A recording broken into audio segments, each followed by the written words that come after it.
زما نوم نقاب احمد دی، د شنګ سره تعلق لرم او تقریبا زه د 2002 نه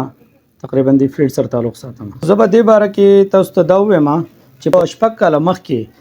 په 45,000 او 50,000 توله وه. هغه وخت کې چې کوم انسان 3 تولې سونه کوله هغه تقریبا 1 تولې له راغلی ده.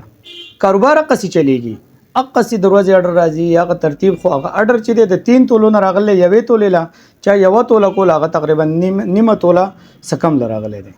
نو ډیر والدین پکې داسې چې هغه خپل پر رشته دار باندې کافي زور راولي چې نه دا د مهر خبره ده او دا 3 تولې مونږ کړي دا به کوي، خو مونږ ورته بیا هم چونکې داسې خبرو کو چې دا ستاسو واپس کې رشته داري ده او رشته داري خلک کوي خوشحالۍ دپاره، نو مونږ ورته ویو چې دا ته تولې له راوله یا 1 تولې له راوله. بعضې والدین لغونې سټریکلی هغوی نه مني دا خبره که نه، نو چې نه مني نو په پیسو باندې څوک ودونه نه پرېږدي، هغوی بیا قرض کوي یا ګاډی علي خرڅوي انډر پلي کوي یا څه کوي یا څه کوي، نو هغه په دې باندې لږ مسایل هغوی ته جوړېږي. او بیا چې کله داسې فیصلې وکړي رشته داري وشي واده وشي نو بیا هغه په 3 ورځ باندې هغه کالي ولې موږ له راځي مو هغه موږ واپس اخلو او په هغې کې ښه ټیک ټاک کټوتي راځي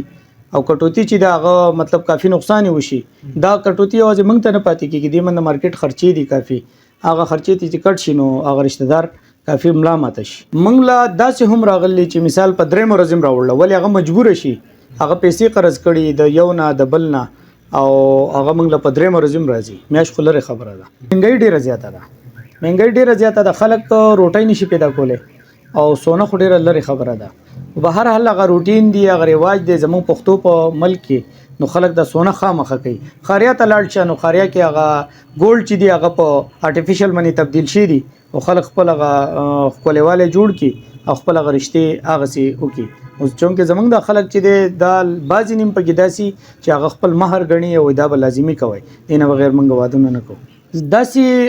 کسان موږ له روزانه راځي، روزمره راځي او اوس خو چې کله ریټ بړاو شوی دی نو اوس خلک پکې داسې کوي چې بھائی موږ له یا ادار کې وکړو یا څه، نو سونه ګولډ چې دی د ادار نشته، نو هغې د وجې نه بیا موږ داسې وکړو چې هغه موږ سره خپلې پیسې جمع کړي، بیا هغه لږې لږې جمع کوي نو هغې سره چې کله پیسې پوره شي نو خپله ګولډ والا موږ جوړ کړو ویسي، ځکه چې سختي ډېره زیاته راغله، مهنګۍ ډېره زیاته راغله، نشي کولی څوک، ډېره مشکله ده، ډېر کسانو ته ډېر زیاته مشکله ده. مهر چې کوم دی دا دې لږ جایز حساب سره کېښودی شي نو ښه به ځکه ګولډ ډېر زیات ګران دي. مخکې به په یو واده باندې 6 لکه خرچه راتله نو اوس د په 9 لک روپۍ تقریبا 3 تولو باندې خرچه راځي، 9,30,000 روپۍ په 3 تولو خرچه، نو هغه به ګولډ جوړوي او که هغه به مخې ته دغه کوي